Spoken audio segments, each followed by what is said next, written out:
Selamat datang di channel Rumi Topik. Ada baiknya sebelum mendengarkan posisikan terlebih dahulu tubuh Anda dengan nyaman. Tenangkan perasaan Anda, santai, rileks, dan disertai dengan mengucapkan basmalah. Selamat mendengarkan. A'udzubillahi minasyaitonirrajim. Bismillahirrahmanirrahim. Robbi a'udzubika min hamazati sayatin wa a'udzubika robbi ayahdurun. Robbi shrahli sodri wa yassirli amri wahlul 'uqdatam min lisani yafqahu qauli. Assalamualaikum warahmatullahi wabarakatuh. Alhamdulillahirabbil alamin. Segala puja-puji milik Allah Subhanahu wa taala yang atas rahmat karunia kasih sayangnya. Salawat serta salam juga kita lupakan, kita sampaikan kepada seluruh nabi dan rasul, wabil khusus baginda besar kita Rasulullah Muhammad sallallahu alaihi wasallam, kepada para sahabat-sahabatnya, tabi'in, pemuka-pemuka agama, wali-wali Allah, pejuang-pejuang bangsa dan senantiasa sampai kepada kita sampai akhirul zaman. Amin, amin ya Allah ya rabbal alamin. Hari ini kita akan melanjutkan tentang, jadi gini Bu, saya akan memulai dengan satu hal yang saya rasa akan menjadi fundamental atau dari apa yang akan kita pelajari dalam beberapa pertemuan. Jadi saya pinjam dari satu statement kalimat begini. Ada kata-kata, man arafah nafsah, faqad arafah robah. Jadi kalau kamu mengenal nafsmu, kamu akan mengenal robmu. Oke? Jadi kalau kenalnya rob adalah kenalnya nafs adalah kenalnya rob. Saya mau nanya begini, Bu. Kalau kita menyembah, perlu kenal sama yang kita sembah nggak kira-kira? Iya? Ya. Pertanyaannya, bagaimana kita menyembah Allah kalau kita tidak mengenal Allah? Betul nggak? Ibu-ibu kenal nggak sama Allah? Nah, saya mengawali gini, Bu, karena ya dari apa yang selama 14 tahun ini saya research gitu ya. Orang tuh tiba-tiba sholat, puasa, umroh, haji, tapi syahadat nomor satunya kadang-kadang nggak ngerti gitu. Ya, kadang-kadang kita tuh udah kayak auto syahadat kalau lahir di rahim orang Islam gitu. Dan sekarang pemikiran syahadat itu adalah mengucapkan asyhadu alla ilaha illallah wa asyhadu anna Muhammad Rasulullah. Kalau orang mengucapkan syahadat, udah bersyahadat belum? Hah? Kalau ngomong syahadat, udah bersyahadat belum? Gini. Ibu-ibu ini lebih sering berdoa atau baca doa yang mana? Nah, gitu. Betul? Berarti membacakan, membunyikan belum tentu melibatkan diri di dalamnya. Betul nggak? Jadi jangan-jangan rajin sholat tapi tidak melibatkan diri dalam sholat. Jangan-jangan rajin puasa tapi tidak melibatkan diri dalam puasa. Kenapa? Karena jangan-jangan yang dilakukan hanya dalam konteks formal ritual syariat, tapi tidak masuk ke dalam konteks yang namanya bagaimana terbentuknya tentang konteks bagaimana aku mengenal nafs, bagaimana aku mengenal Allah gitu. Betul nggak, Bu? Kan saya di awal udah kasih satu data ya. Kalau di satu area yang orangnya sholatnya banyak banget, harusnya tingkat kemiskinannya rendah. Harusnya tingkat korupsinya rendah. Betul nggak? Tapi ini terjadi di area yang orang sholatnya paling banyak, tapi korupsinya tinggi gitu. Betul nggak? Aneh nggak? Aneh, tapi nyata. Nah, berarti kalau kita nanti mau melihat ini dalam sebuah perspektif yang lebih holistik, saya bicara holistik ya, holistik itu keseluruhan, atau dalam bahasa Arabnya disebut kafah. Maka dalam konteks ini, tidak bisa apapun yang kita lakukan dalam hidup ini dalam perspektif, dalam istilah Islam, kalau kamu selama-lamanya tidak mengenal nafsmu, kamu juga akan selama-lamanya tidak mengenal Tuhanmu gitu. Jelas, Bu? Artinya, kita ini didesain untuk ditelaah dan diteliti, diri ini diciptakan untuk ditelaah dan diteliti gitu. Makanya, menelaah dan meneliti nafs atau diri, dalam bahasa Arab disebut ikro gitu. Disebut apa? Nah, ikro itu bukan baca ikro, nafs, holistik. Bukan. Tetapi lebih besar lagi, ikro itu lebih kepada kontemplasi. Ya, contoh aja nggak usah jauh-jauh. Ibu-ibu ini sering membunyikan Quran atau mengkontemplasikan Quran? Mana yang lebih sering? Dikontemplasiin nggak?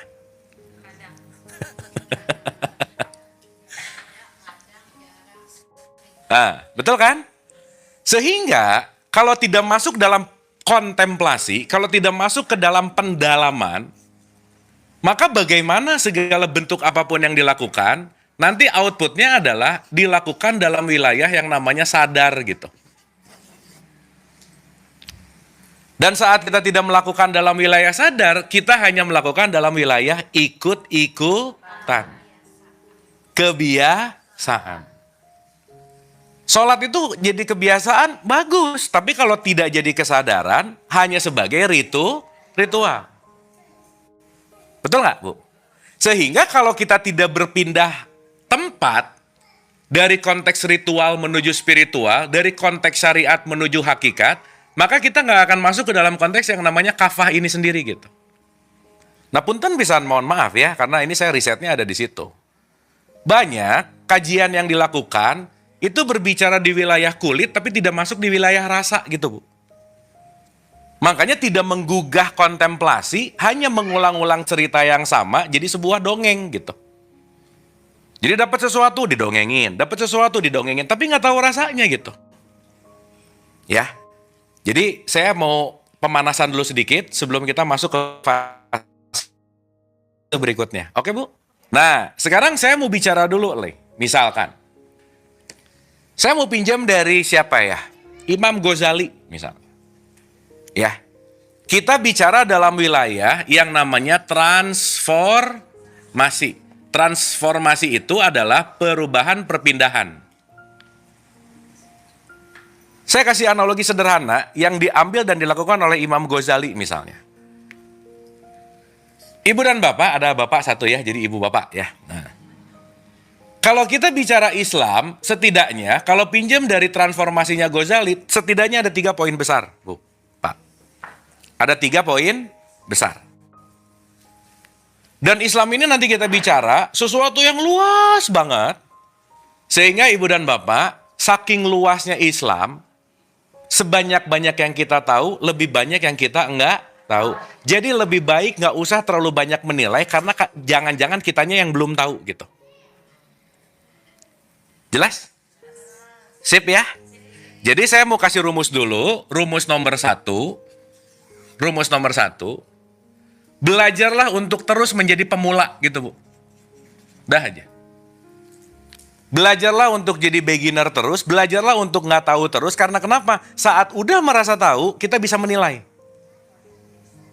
Dan ingat, sesuatu yang tidak populer belum tentu nggak benar. Sesuatu yang berbeda belum tentu salah. Karena boleh jadi kita yang belum tahu. Setuju, Bu? Oke ya? Jadi belajarlah untuk jadi pemula, sehingga saat kita menjadi pemula, kita selalu menjadi pembelajar. Bukan penilai. Dikit-dikit salah, dikit-dikit kafir, dikit-dikit bid'ah gitu. Itu nilai namanya. Nah, sotoy, benar. Makanya hal dalam hidup ini, sebanyak-banyak yang kita tahu, lebih banyak yang kita tidak. Maka jangan jadi orang yang sok. Gitu. Sama kayak kita sekarang belajar bareng loh, Bu. Saya bukan berarti paling tahu, paling ngerti, bukan. Kita belajar bersama.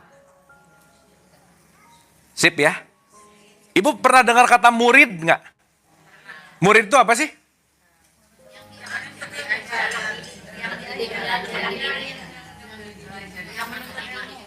Bu, yang menuntut ilmu itu namanya siswa. Nah, temannya murid.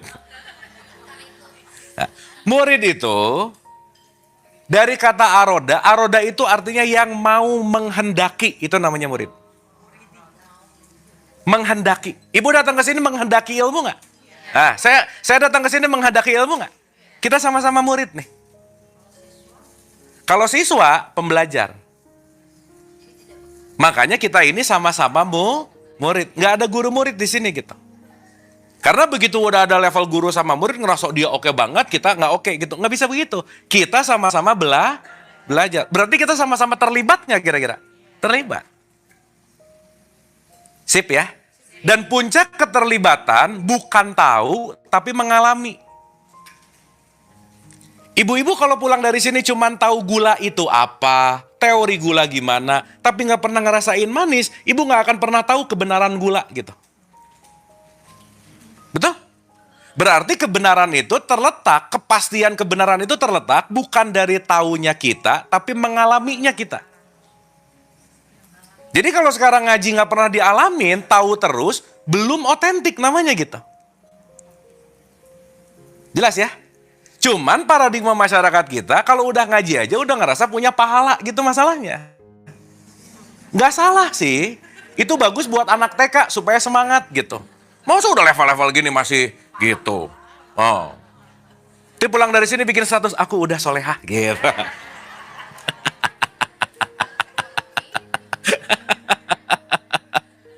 Paham ya? Dapat ya?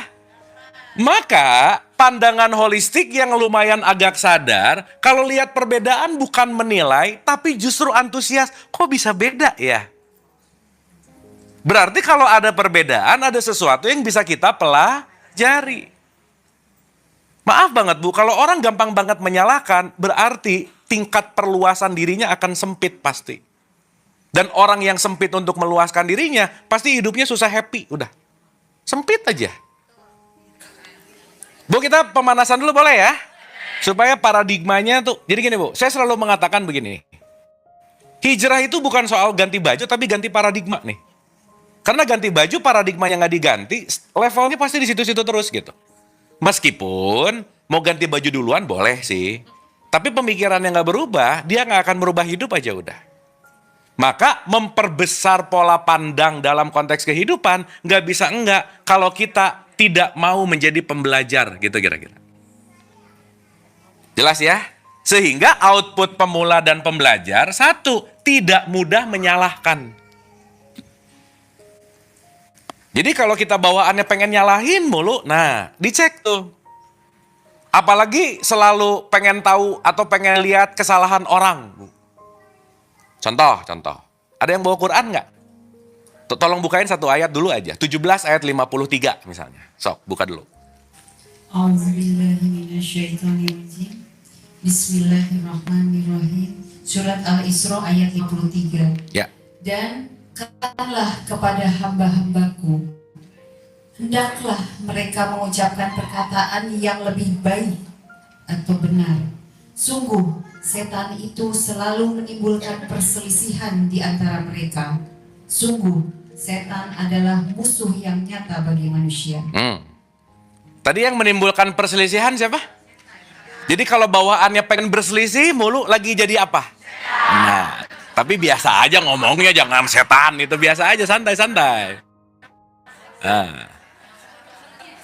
Jadi kalau ada sesuatu bawaannya selisih, ada sesuatu bawaannya salah, ada sesuatu bawaannya curiga, ada sesuatu bawaannya judgment, ada sesuatu bawaannya nggak beres, hati-hati, berarti lagi ada di, nah gitu, di posisi, nah, ibu-ibu kadang-kadang suka jadi setan nggak?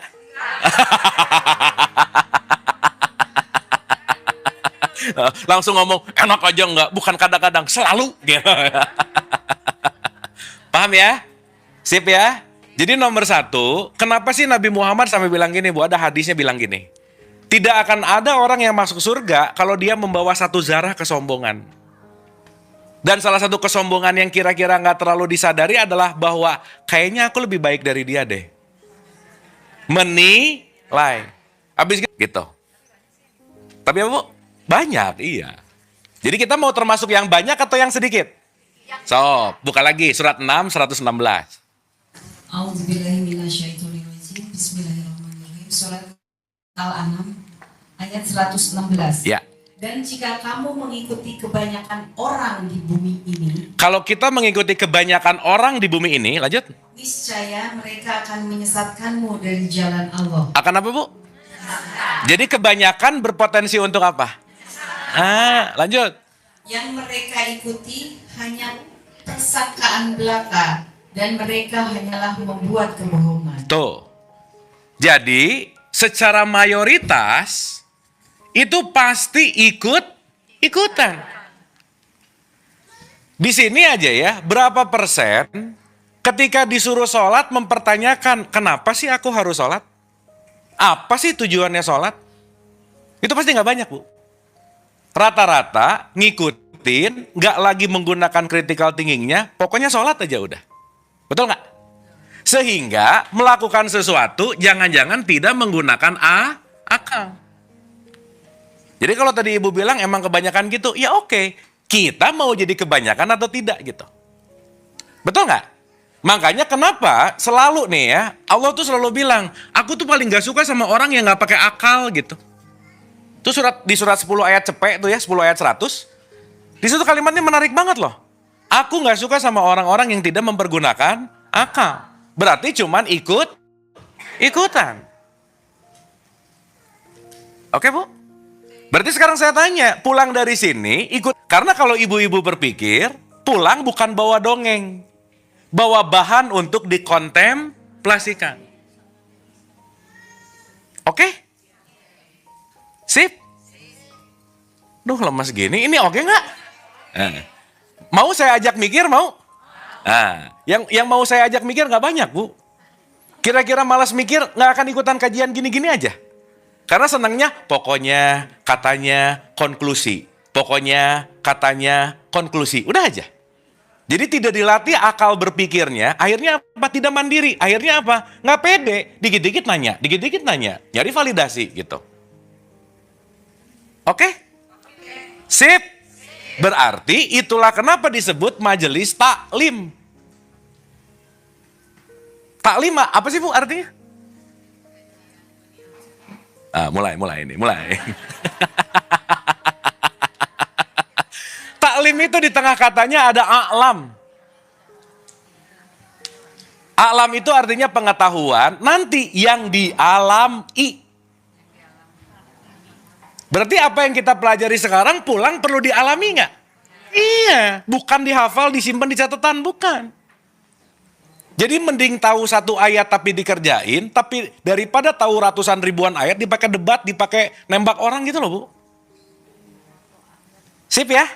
Jadi ayat-ayat ini perlu dihidupkan nggak? Bukan dibunyiin aja, bukan. Dihidupkan. Kita terlibat dalam ayatnya untuk dilakukan.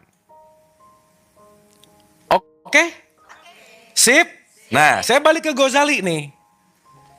Imam Ghazali, di level awal pencariannya, dia masuk ke dalam ilmu kalam, atau mungkin kalau boleh saya sederhanakan, inilah yang disebut ranah syariat. Di mana di sini urusannya bicara tentang fikih atau hukum, dan ini porsinya hanya sekitar 1%, anggap aja begitu. Jadi benar, salah, halal, haram, boleh, enggak, itu cuma 1% di Quran. Cuman sekitar 600 lah, 500 something ayat gitu, Bu. Sehingga hidup ini bukan hanya urusan di level ini, karena ini porsinya cuma 1%. Dan rata-rata di level di sini tidak menggunakan akal, rata-rata di sini dogma dan doktrin. Pokoknya katanya, udah aja. Kenapa gini? Udah pokoknya. Dah ikutin. Gak ada why-nya di situ. Makanya Imam Ghazali ketika di level ini kayaknya gak berkembang deh. Dia pindah ke level satu berikutnya, tidak hanya dalam wilayah fikih, dia masuk ke wilayah filsafat namanya. Di sini mulai ada why, mulai mikir. Contoh ya, contoh. Di ranah ini untuk gampangan aja ya, ini sekitar 9%, Bu. Kalau ngomongin porsinya, supaya mudah nih. Jadi punten mohon maaf nih, kalau orang masih sibuk urusan benar salah, baik buruk, fikih, itu porsinya besar atau kecil? Tapi yang diributinnya 99% di sini gitu. Betul nggak? Urusan berantem di sini padahal porsinya, bobotnya kecil. Makanya kenapa Nabi Muhammad selalu mengawali konteks bahwa awaludin ma'rifat tuh loh. Justru awalnya Nabi Muhammad tuh dari ma'rifat dulu gitu. Mengenal Allah. Contoh, Bu, saya kasih contoh. Suka dengar nggak ada berita atau apa ada kata-kata gini? Di dalam Islam musik itu haram. Pernah dengar nggak? Pernah dengar? Kira-kira headline-nya tepat nggak? Kenapa? Boleh lah. Oke. Tapi yang paling esensial itu oke lah. Satu. Kalau mau lebih tepat lagi, di dalam fikih Islam musik itu haram. Baru oke. Menurut di sini yang 1%. Tapi bukan Islam yang keseluruhan gitu. Paham? Sampai sini oke? Sehingga power yang di level 1% ini, itu power terkecil yang jangan sampai ini jadi malah keributan besar gitu loh, Bu. Nah, maksud saya, hijrah tuh bukan ganti baju tapi pindah dari 1% setidaknya ke 9% aja. Ada rethinking di situ. Makanya Ghazali ketika di sini mulai ada why, dan why, mulai kalau di sini disebut sembah raga, olahraga, di sini yang namanya sembah cipta.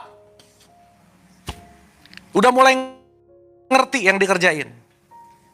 Dan yang menarik, Bu, Ghazali nggak berhenti di sini. Dia pindah ke yang berikutnya dan disinilah dia menemukan kebenaran yang paling sejati. Namanya tasawuf gitu. Saya sebut ini 90% aja.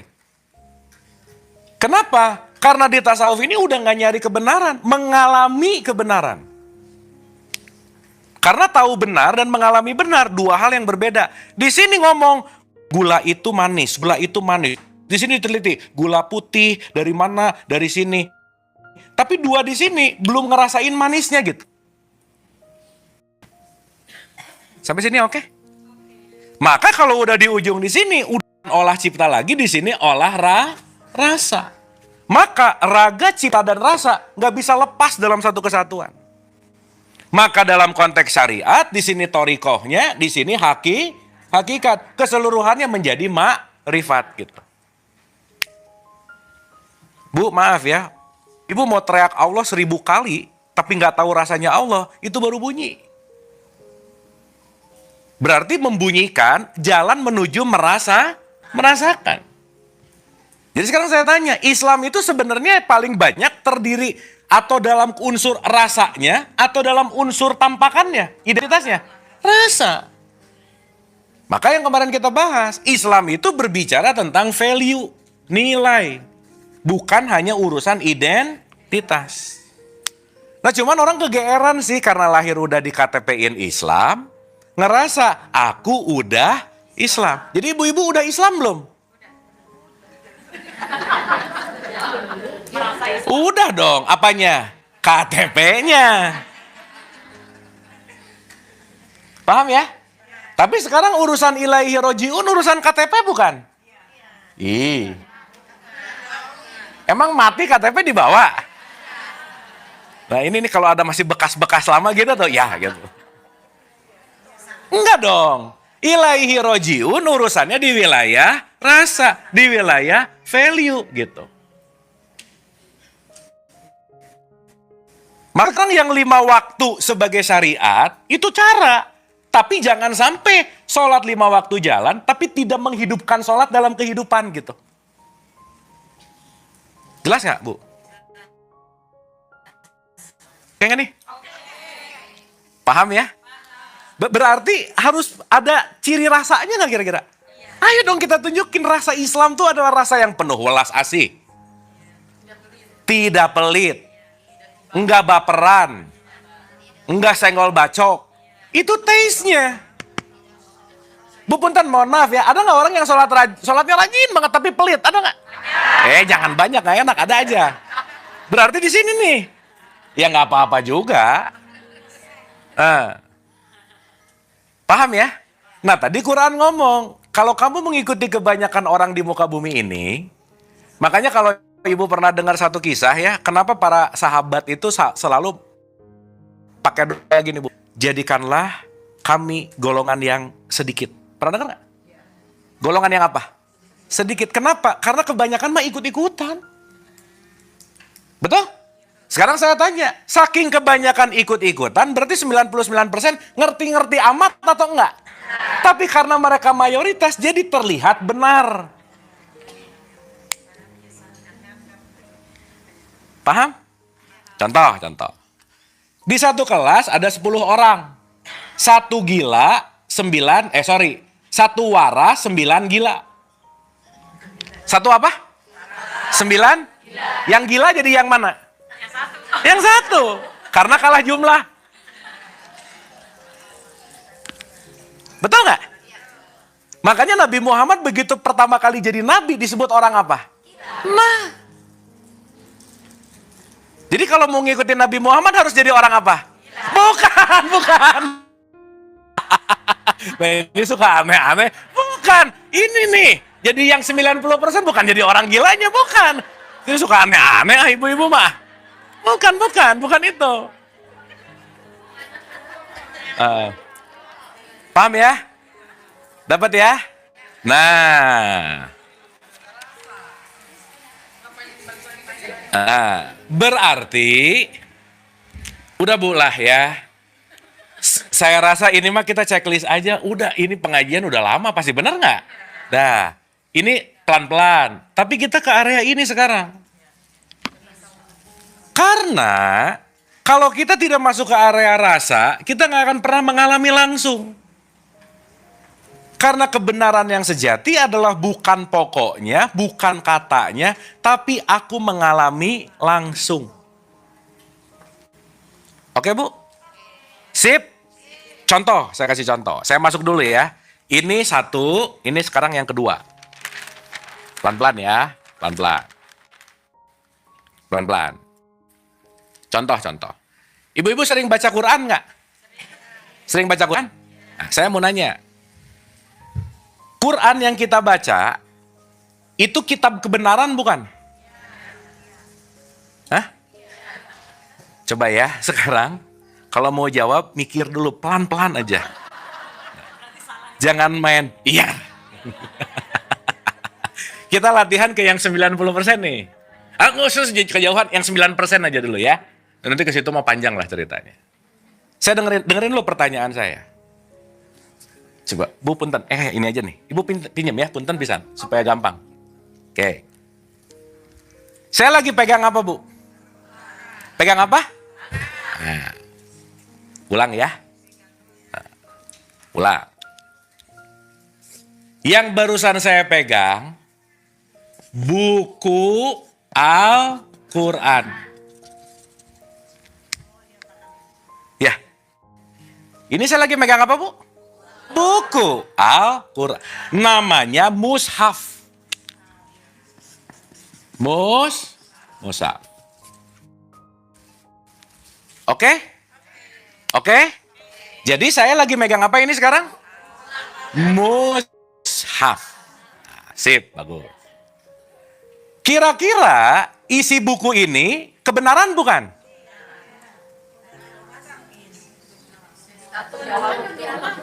Nah, bagus. Nah, berarti ini adalah informasi.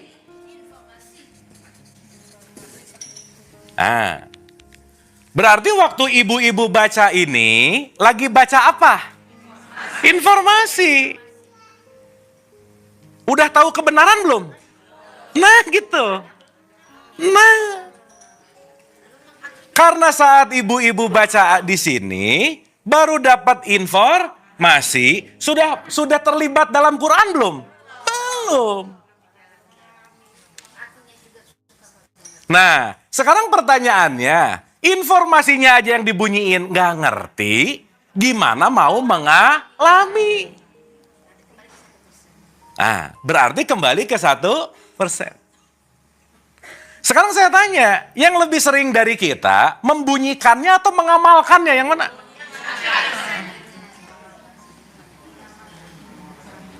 Paham? Contoh, apa yang paling gampang ya? Al-Baqarah 274 contohnya.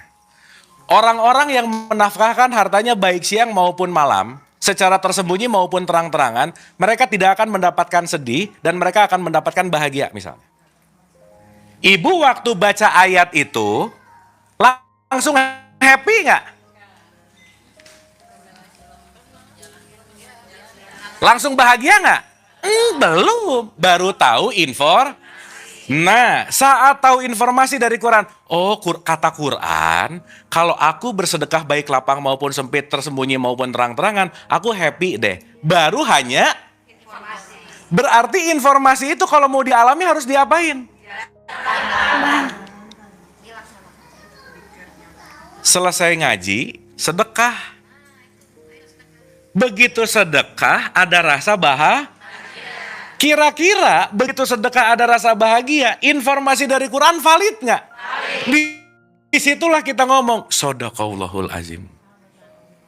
Benar ya Quran. Kenapa benernya? Ngalamin. Tuh nggak Bu? Sekarang alif lam mim misalnya Shadaqallahul azim. Nanya. Betul? Terus ditanya, tadi yang dibaca apa? Wallahu a'lam bishawab. Nggak tahu. Oke? Nah, makanya perjalanan ini salah satunya kita lagi mau menuju dari mushaf menuju kepada Quran yang sejati. Di mana ujung dari semua konteks apapun, sekali lagi, ini saya mau tulis nih, rasa. Jadi orang yang Qurani adalah orang yang taste-nya Quran yang berjalan. Bu, dulu Nabi Muhammad baca Quran pakai buku nggak? Enggak. Langsung. Berarti buku ini pengantar nggak? Iya. Karena nanti kita ngerti, Quran itu nggak pernah jauh dari kita sebetulnya. Sip ya? Aduh, diam-diam gini Ibu. Oke ini? Oke? Berarti kita lagi mengkaji rasa. Bu, sampai sini ada rasa-rasa nggak? Ada rasa, oke, iya ya. Oke, iya. Ada gitu nggak? Nah, kalau udah tahu oke, iya ya, ada rasa kayaknya harus gini deh. Ada rasa ingin perbaikan nggak kira-kira? Nah, tahu. Rasa kamu namanya. Paham Bu? Paham? Nah, jadi maksud saya, udahlah di sini kan ustadz-ustadz banyak kan, ngajarin ayat bil ayat apa, top. Ibu belajar habis-habisan kemana-mana. Tapi ujung dari pembelajaran jangan lupa dijadikan rasa. Karena rasa inilah nanti yang akan mengandung nih nilai. Gula kalau nggak manis nggak akan ada harganya Bu. Betul nggak? Berarti nilai kita bukan tampakan, tapi value atau yang disebut dengan yang namanya rasa. Nah, nanti dalam bahasa Quran, orang-orang yang menyebarkan rasa dari pembelajarannya disebut orang takwa gitu. Disebut orang apa? Nah, gitu. Jadi kira-kira orang takwa itu habis hataman atau habis mengamalkan? Sip. Jadi baca atau mengamalkan? Dua-duanya. Kalau nggak baca nggak tahu isinya. Jadi baca tetap nggak? Tetap. Jadi hatam atau paham? Dua-duanya sok hataman terus. Tapi jangan sampai nggak paham. Oke? Dapat ya? Aduh, ini dapat nggak ini? Awas Bu, jangan lupa lagi Bu. Ya, tolong dirasa-rasa. Ibu-ibu ingat ya, ibu-ibu nggak harus ngerti semuanya, tapi kira-kira apa yang ibu-ibu butuhkan, fokus di situ. Karena masing-masing wadah kita beda-beda. Ya, dan apapun yang ibu butuhkan, fokus aja di situ. Oke, sampai sini? Nah, sekarang saya mau nanya. Mau nggak mengakses Quran sejati? Mau nggak? Nah, sekarang gimana mau kalau letaknya aja kita nggak tahu? Ya, nah ini spill dulu aja. Saya kasih contoh Bu. Kira-kira Allah dekat apa jauh? Dekat itu datang dari tahu atau datang dari mengalami? Oh, yang benar.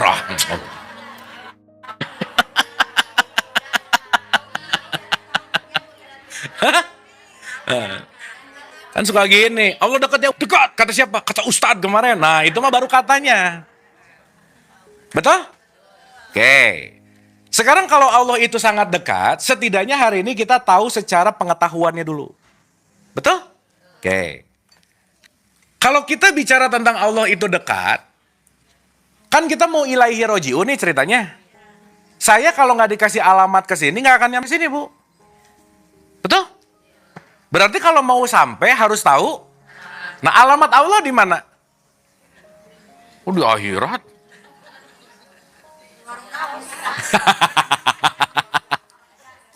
Hah?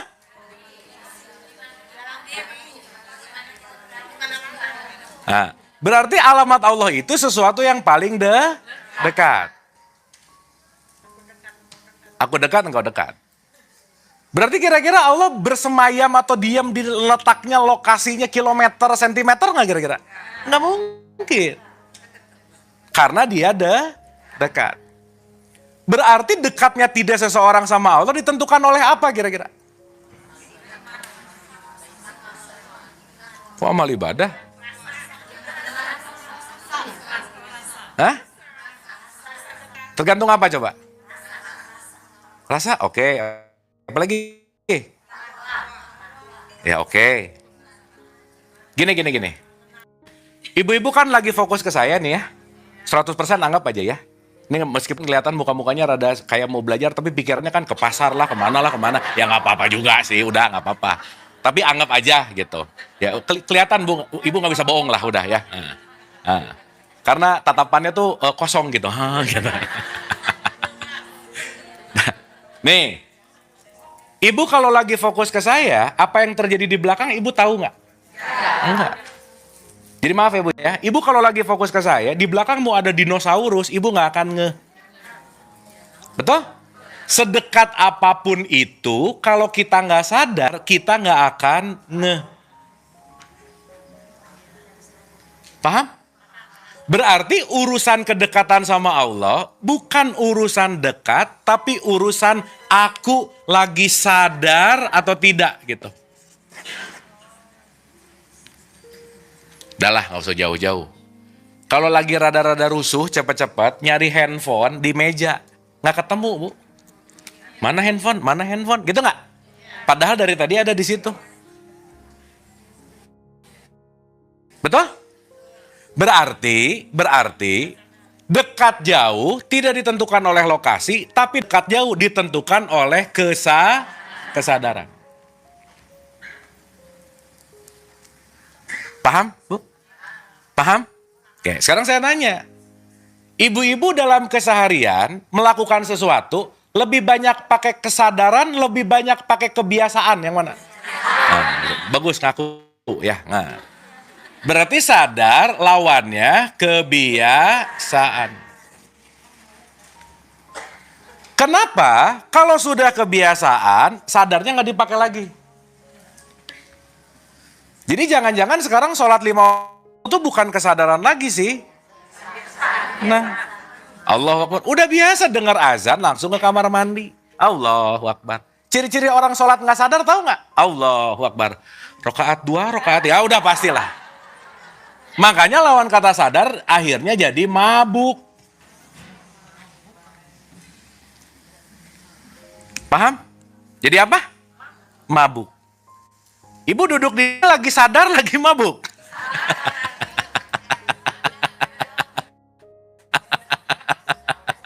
Sadar dong ya.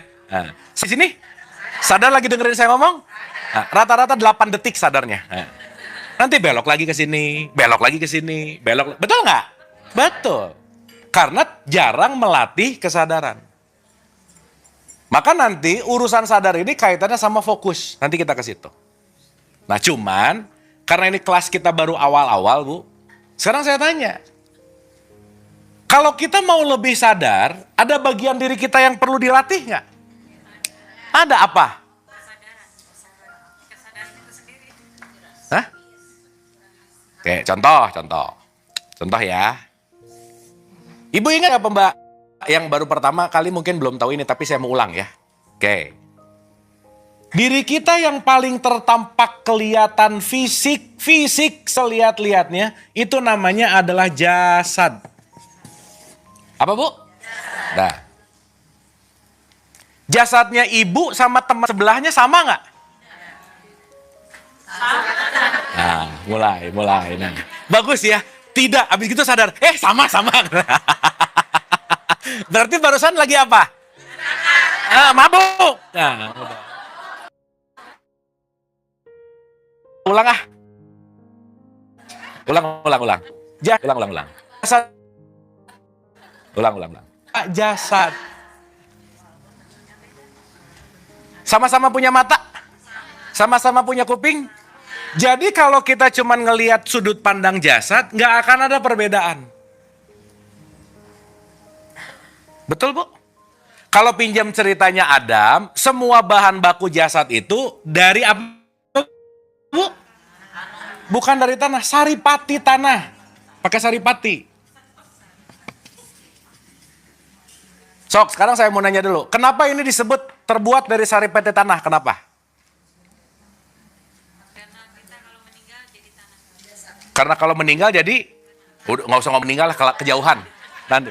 Nah, yang ada dulu apa? Kenapa? Nah, Bu, gini. Kita datang ke sini terlahir, terpilih atau memohon? Hah? Oke. Berarti kesempatan kita ada, besar atau kecil? Mulai. Coba dengerin dulu pertanyaan saya baik-baik. Ada nggak ibu-ibu di sini yang hasil doanya, ya Allah, aku mau hidup di rahim ibu ini, di sini, ada nggak? Berarti kita hadir, given atau terpilih. Sip? Pertanyaan. Terpilihnya kita untuk hidup, kesempatannya besar atau kecil? Hah? Yang tadi jawab besar kayaknya salah, kecil dah. Tadi kecil salah, besar Nah, itu jawaban kosong gitu, Bu. Ya pokoknya kalau nggak bener, ini aja. Ini kebiasaan dulu waktu sekolah, pasti sering benar salah, udah gitu ya. Jarang dapat soal esai gitu. Kecil tuh, Bu. Kenapa kecil? Iya, mekanismenya kenapa kecil? Ibu-ibu lahir dari 300 juta kesempatan, lahirlah kita satu. Masih nggak ngerti lagi nih? Kita semua, mungkin nggak kita ada kalau nggak ketemu sperma sama ovum? Ayah kita, waktu itu, sperma yang keluar 300 juta, yang kepilih berapa? Satu. Sisanya kepilih nggak? Berarti kita terpilih untuk hidup, kesempatannya besar atau kecil? Kecil atau kecil banget?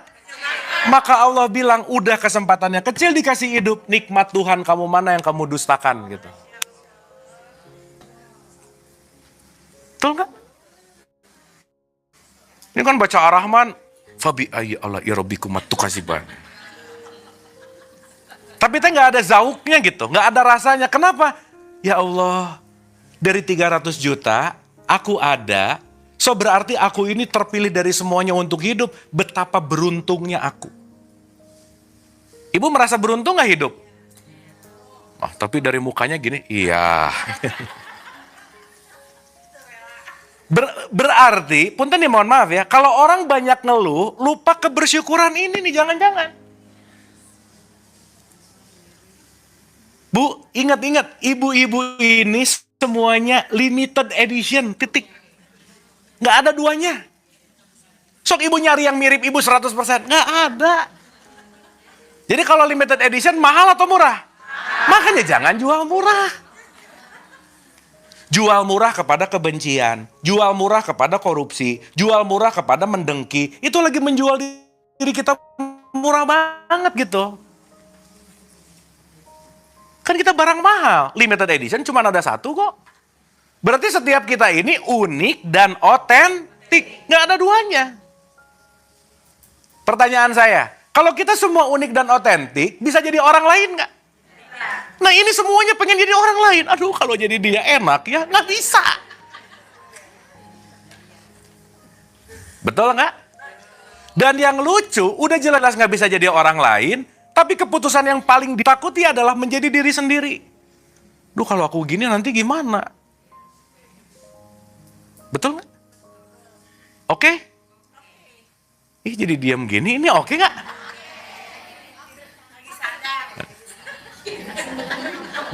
Bu, ini merasa bisa bersyukur banget nggak kalau ngerti ini? Jadi ibu-ibu besok kalau ada masalah kesel, ingat, ya Allah ini tuh limited edition. Nggak, aduh udahlah, remeh-temeh gini ngapain sih gitu. Receh. Ah, ibu mas seneng yang receh sih. Paham bu? Berarti kalau terpilih, kalau pinjam dari bahasa tasawuf, betapa Allah sayang sama yang dia pilih. Banget. Cuman kadang-kadang yang terpilihnya nggak merasa disayangi oleh Allah karena kenapa? Mabuk, nggak ngerti.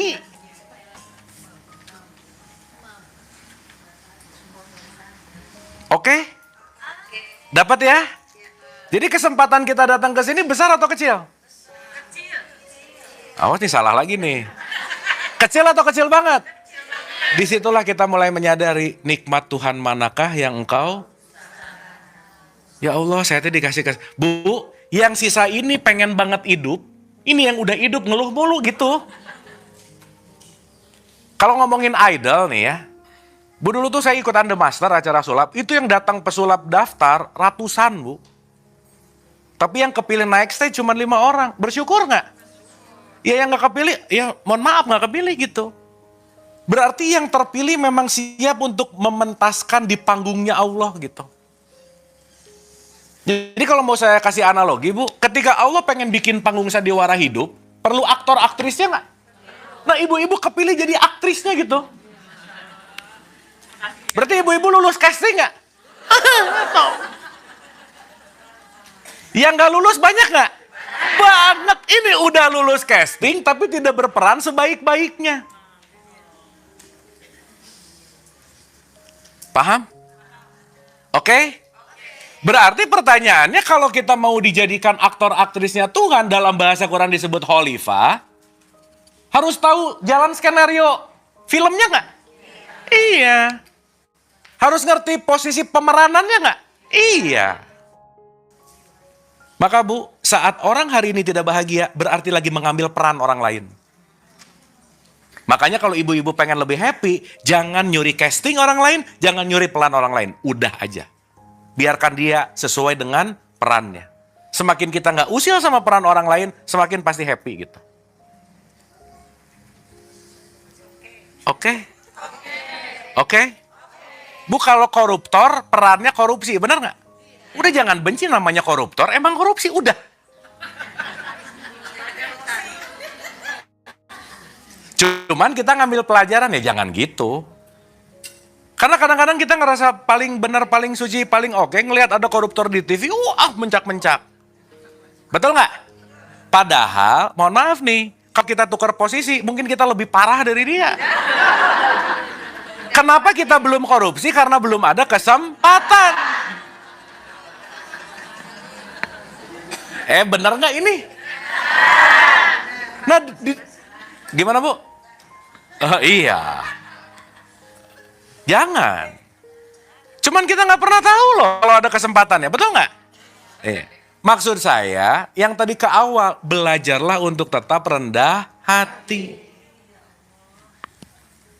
Karena saat ngerasa lebih oke aja dari siapapun, bu, merasa lebih namanya punten pisan, orang sombong gak akan ngerti Quran aja. Quran sejati ya. Orang sombong susah untuk mengakses Quran sejati itu susah. Kenapa? Karena Quran sejati bukan urusan di sini, bukan. Karena Quran sejati nanti urusannya di sini nih. Gitu. Karena nanti Nabi Muhammad menyampaikan, apa sih Quran yang sejati? Ada 2 statementnya. La sautin, wala harfun. Nggak ada suaranya, nggak ada hurufnya. Itu nanti bentuknya gelombang. Dan orang yang sombong akan sulit masuk kepada gelombang Quran. Susah, bu. Makanya kalau bahasa Quran, yang mendapatkan gelombang disebut orang yang mendapatkan hikmah. Dan syarat mendapatkan hikmah gak ada cara lain, berbuat baik. Jadi ibu ngaji gak pernah berbuat baik, gak akses aja ke dalam, pasti. Sip ya? Jadi yang penting hataman atau berbuat baiknya? Dua-duanya tetap. Awas nih, jangan jadi, oh hataman gak penting. Bukan, sok. Hataman, tadarusan, one day one juice, sok, semuanya kerjain. Tapi jangan lupa, itu baru alat. Kita perlu menghidupi ayat-ayatnya gitu. Oke? Oke? Berarti semua jasad manusia sama nggak? Sama, Bu. Dikit ya, nambah pengetahuan. Jasad ibu-ibu semuanya terdiri dari sel. Ibu-ibu, kita jangan lupa loh. Kita tuh kalau mau ngomongin kaya atau miskin, ibu-ibu jalan kemana-mana membawa 50 triliun sel. Banyak ini sel. Betul nggak? Jadi tiap kemana-mana 50 triliun sel dibawa nggak? Jadi ibu-ibu nggak pernah sendirian. Kapanpun dimanapun setidaknya lagi bareng sama 50 triliun sel. Jadi kalau yang sendiri nggak usah khawatir. Kenapa? Aku lagi bareng 50 triliun sel. Paham? Berarti sel yang ada di saya sama sel yang ada di ibu sama nggak? Sama. Berarti sel yang ada di setiap siapapun sama nggak? Sama. Kenapa sekarang kok bisa benci sama si ini, suka sama si ini? Padahal sama-sama sel.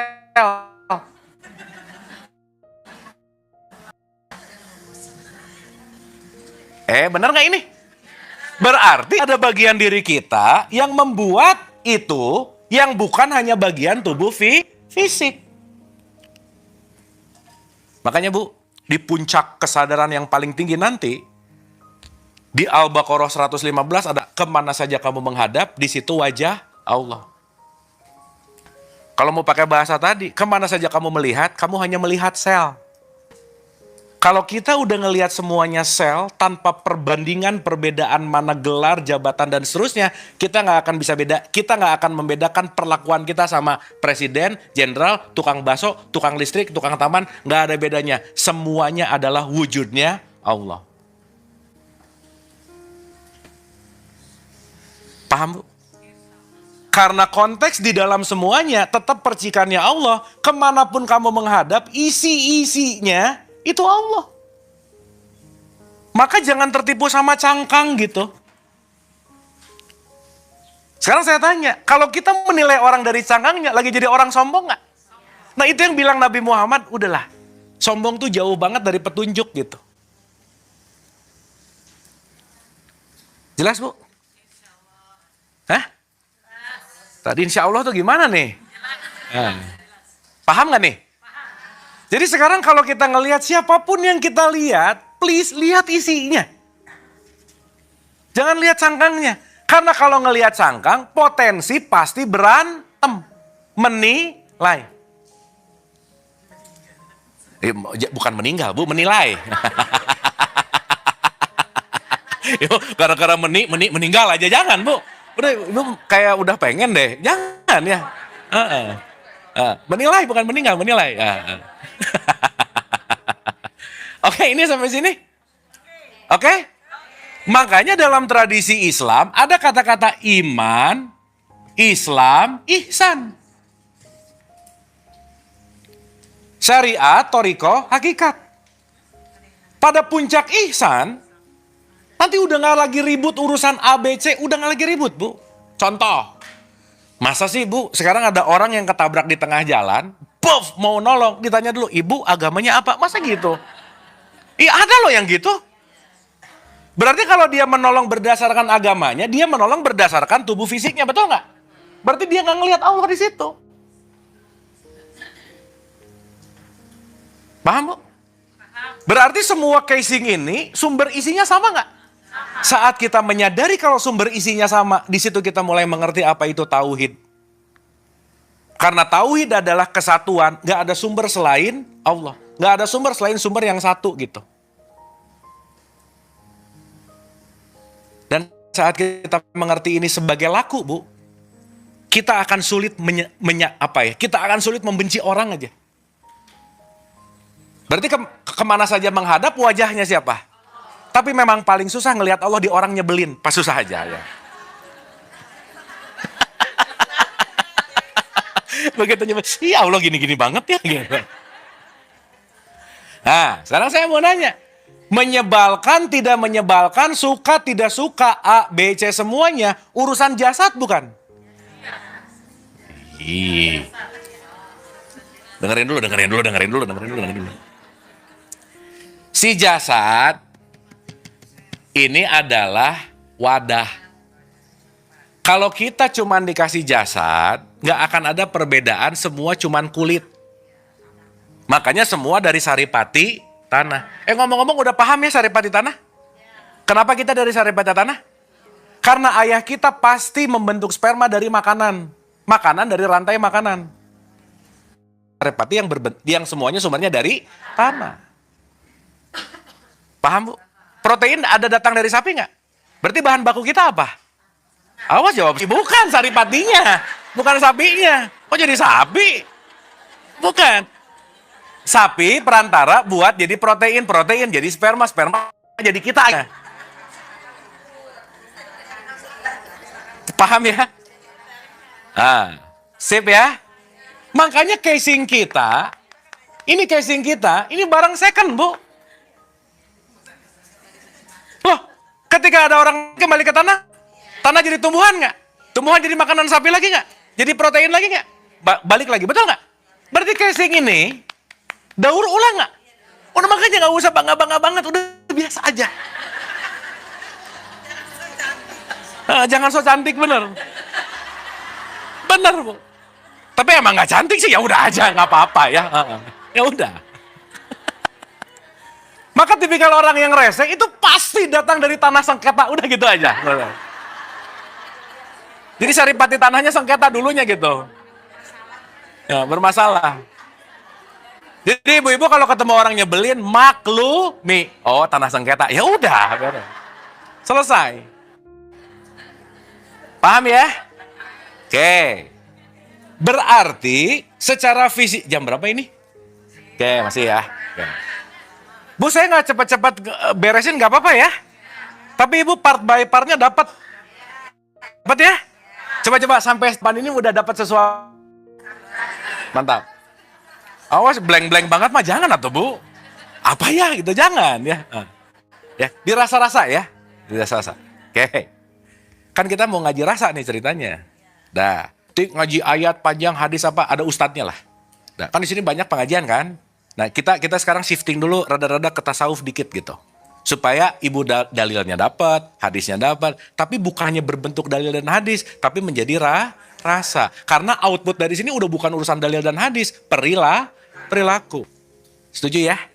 Kita nggak usah nunjukin keislaman kita, tunjukkanlah dengan akhlak, udah aja gitu. Nggak usah serik-serik, aku tuh Islam, udahlah. Tunjukinlah dengan akhlak. Setuju? Ini setuju nggak ini? Sip. Lanjut nggak ini? Jadi terbuat dari apa tubuh fisik? Nah, awas. Bukan tanah blok-blok. Jadi bukan. Cuma dongeng dulu waktu TK. Waktu kita belum rada bisa mikir gitu. Kan dulu digituin. Kita tuh tanah ditempel-tempel, ditiup, jadi gitu. Kan dulu gitu ceritanya. Ya? Itu mah namanya sulap, bener. Oke, Bu. Berarti yang membuat saya suka tidak suka apa? Bagian jasad bukan? Bukan. Di dalamnya ada namanya nafs. Makanya man arafah nafsa qad arafah robah. Jadi yang terhubung dengan Allah itu kira-kira jasad kita atau nafsnya? Jasad hanya yang disebut sebagai ekspresi. Hanya apa, Bu? Kalau ekspresi berarti hanya mewakilkan, mencerminkan. Contoh, speaker ini bisa keluar suara nggak kalau nggak ada yang ngomong? Nggak bisa. Anda telah menonton video ini hingga di penghujung video. Semoga video ini bermanfaat untuk Anda, serta dapat menjadikan diri Anda lebih baik dari hari kemarin. Nantikan video kami selanjutnya. Terima kasih. Bismillah. Assalamualaikum warahmatullahi wabarakatuh. Bulannya telah menguasai hati. Apa kalau hakikat cinta ini adalah levelnya isinya para kembali yang isinya karena kita antara kemana